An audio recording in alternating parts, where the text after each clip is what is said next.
YouTube? Scatzilla here. Not me, the car, you already know. But we're going to talk about overheating issues and things to look out for. Okay, as some of y'all know, Hemis produce a lot of heat, especially 5.7s, 6.1s, and 6.4s. They produce a lot of heat. And here in Phoenix, Arizona, they do get hot. My car, the most it's gotten is like 220. I know a buddy of mine, he lives in Cottonwood, which is a little bit north of here, about an hour and a half maybe. Northern Arizona, he lives up there, and his car has gotten to like 225 already, and you know, that's up there. But anyways, things to look out for, and this goes kind of for every car that's out there, but I did kind of rinse off the engine a little bit. It was dirty, dusty as hell, so I just rinsed it off. But anyways, so the things to look out for is like obviously a thermostat. If your thermostat is closed, or even if it's stuck open, especially on the newer cars, that will continue the car to get warm. Even if it's open fully and you're at idle, the car will get warm until you start driving, then it'll cool off. If you're experiencing that problem, usually it's the thermostat closed. Usually it's the thermostat open, stuck open a little bit. So it's literally just allowing the coolant to continually flow through the radiator. Now in older cars, you were able to do that and get away with it and let it cool down and run cold and all that. But you can't run your heater and things like that. But on the newer cars, you really can't do that. You have to have the thermostat because the computers determine how the engine runs and things like that. If your needle is pegging back and forth too, a lot of times it could be the temperature sensor. Now you can't see it from here, but there's a temperature sensor underneath this one. Now on the 5.7s and 6.1s, this throttle body and everything comes straight, so you're able to see that and get to it easier. But if I were to take this cover off, you probably could see it underneath there, but it is underneath there. Trust me when I say that, it is underneath there. All the motors are literally the same. Other typical things that go bad, like so these cars have two fans. There's one there, there's one down there. Those fans, if one goes bad and you are driving, like I said, and it's cool as you drive, but then you slow down or you stop, and then it all of a sudden starts to get warm, you know, you can look out for one of those fans. So best way to do that, start the car, let it get to operating temperature, and once it reaches that operating temperature where that fan should kick on, or as it gets a little bit warmer than that, just open the hood and look and see if you can hear both fans or if you can see them. Lots of times you can hear both of them. There is a high and a low on both of these fans. Not one fan turns on by itself.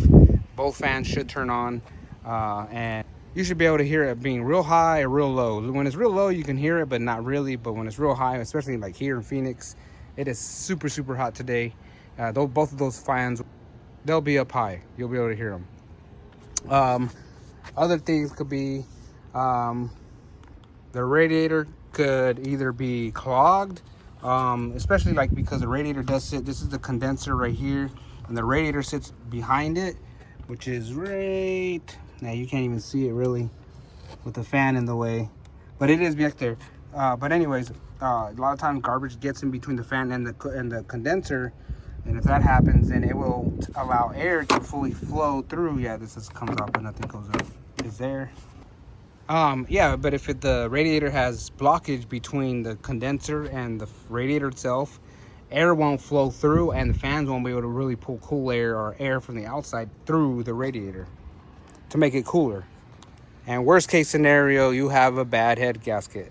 Either the head gasket can leak into the exhaust, and you'd have to take it to the shop for that, and it would put a detector up on the radiator cap of this, and it would determine and test for hydrocarbons inside the coolant. And if that's the case, then yeah, you have a head gasket leaking coolant into the exhaust, or vice versa. The worst case scenario, it's leaking into the oil, and you don't want that because that destroys the motor, regardless if you catch it in time or whatever.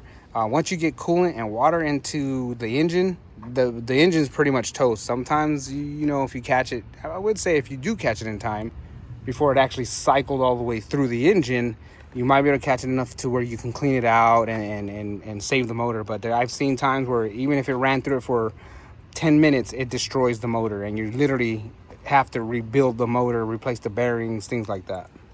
And another reason too is water pump. The water pump, if the water pump is bad and it's leaking or it's not producing a flow. That can also cause the coolant not to flow through the engine and through the radiator and all that good stuff. So when you drive, like, it would move and cool down, but then when you stop, again, it will warm up and things like that. And when you replace the water pump and all that, there's a bleeder hose that's right here.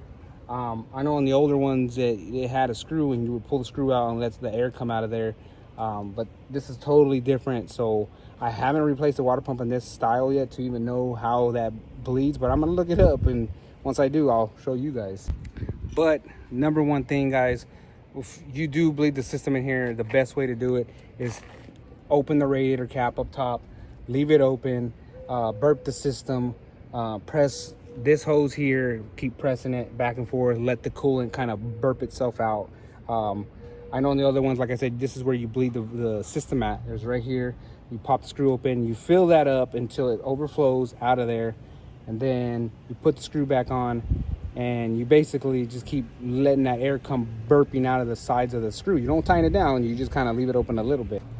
What you do not want to do, and I've seen this posted, that people are removing the thermostat sensor and bleeding it from there. No, no, no, no, no. You don't take that off. You do not take that off to bleed the system. That is the wrong spot to do that.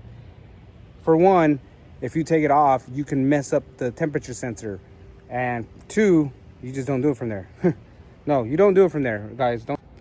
Best places to be bleeding this system is either from right here or from right there. That's it.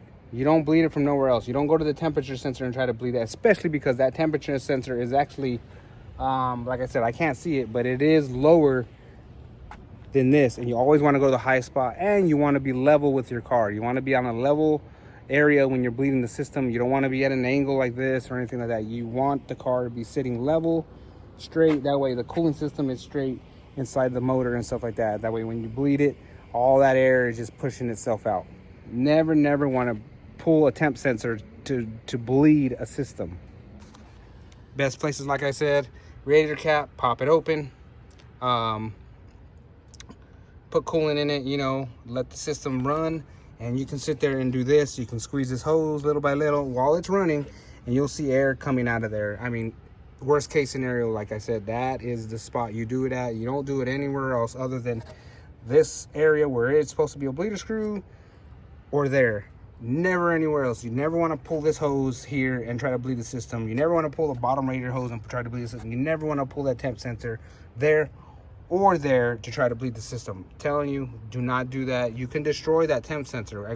They're basically, once you put them in, they're done. If you take them out to try to bleed that system, you can actually destroy them.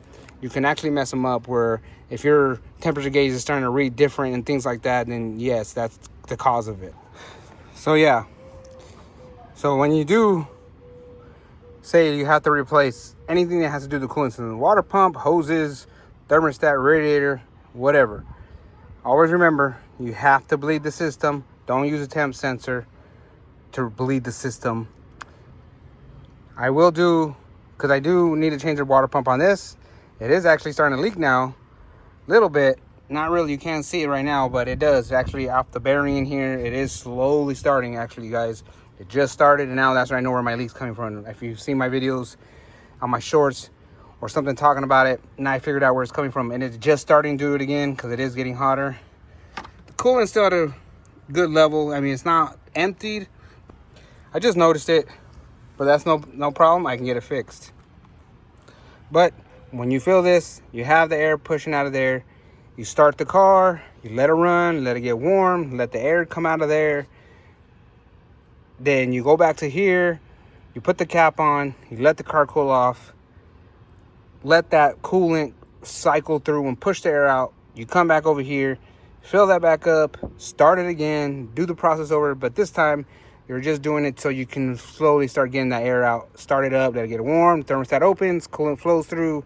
Like I said, I will do a tutorial on it, or a how do you do it type of thing. So stay tuned when I do that, which will be in the next couple days, hopefully, because I do want to replace it.